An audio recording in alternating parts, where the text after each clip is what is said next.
Ազգային ժողովի մեծարգո փոխոսնակ հարգելի գործընկերներ, վերջին տարիներին, այսինքն այս ողջ գումարման ժամանակ, արդեն 5-րդ տարին է, ընդդիմության գործունեությունը երկու բանի մասին է. կամ մանիպուլյացիա, կամ գուշակություն։ Ավելի շուտ կոֆեի բաժակ նայել։ Ձեր ամբողջ գործունեությունը կոֆեի բաժակ նայելուն է միտված։ Դրա լավագույն օրինակը վերջին շաբաթվա ընթացքում ձեր լրատվամիջոցներով այդ կոֆեի բաժակ նայելով ասելն է, այս բանը Փարաքյարի սպանությունը քաղաքական ենթատեքստ ունի։ Հիմա հասկացել են, հերքվել է այդ իրանց բանը, գուշակությունը, եւ եկել են այսօր ոնց գումեք չկա դրա մասին խոսակցություն, ենթադրում եմ չի լինի, եւ անցել են իրենց երկրորդ գործիքին, մանիպուլյացիա։ Բերել են նախագիծ են ներկայացրել ու հիմքը ինչն է։ Ասում են վարչապետը հերքել է ցեղասպանությունը, հիմքը է այս նախագծի, մի ամբողջ ազգային ժողով, ռեսուրսներ, բան, իրանք աշխատավարձ են ստանում, իմաստը որն է։ Սուտը, ասում են վարչապետն ասել է, պետք է հասկանանք ցեղասպանություն եղել է, թե չէ, կասկածի տակ է դնում։ Հիմա սիրելի հայրենակցներ, ուղիղ կարդում եմ վարչապետը ինչ է ասել։ Պետք է հասկանանք, ինչ է տեղի ունեցել, ինչու է տեղի ունեցել, ինչպես ենք մենք դա անցալում։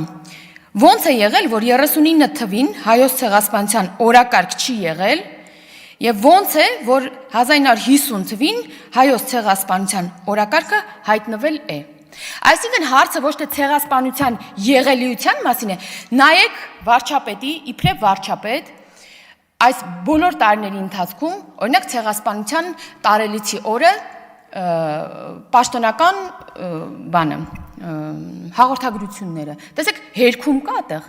Ձեր այս մանիպուլյացիաներին անընդհատ պատասխանը, այդտեղ հերքում կա, թե չէ։ Վարչապետն ասել է պետք է հասկանանք ոնց եղավ, որ այսինչ թվականին արգելվում էր խոսել ցեղասպանության մասին, այդ թվում դաշնակցությանը։ Բանի դեպքում արդեն 50 թվականին սկսվեց կարելի լինել, կառուցվեց Ծիծեռնակաբերդի հուշահամալիրը եւ այլն։ Ինչ վերաբերում է մի գուշակություն էլ բաններ, նոր պարոն Գեգամ Մանուկյանն էր բանանում, ասում է, այ կարող է փոխնախարարներ ասում, վաղը մյուս օրը բան անեք, երից թուրքերի գրքերը համարեք, հա, ազատություն, չգիտեմ ինչ անեք, ասենք երից թուրքերի հետ դուք եք պաշտոնապես արձանագրություն ստորագրել, համագործակցել, այ դա այո, պետք է հրապարակել, անընդհատ դրա մասին խոսել, այ դա ազատություն է, պետք է բոլորը դրա մասին հիշեն եւ խոսեն։ Երից թուրքերի հետ պաշտոնապես համագործակցած միակ ուժը։ Շնորհակալություն։ Ով մի քանի ձեր համագործակցությունից մի քանի տարի հետո ընդամենը 1908-ին եք չէ ստորագրել։ 15 թվականին ցեղասպանեց մի ամբողջ ժողովրդին, որը ոչ մեկ չի հերքում, բացի ձեզնից։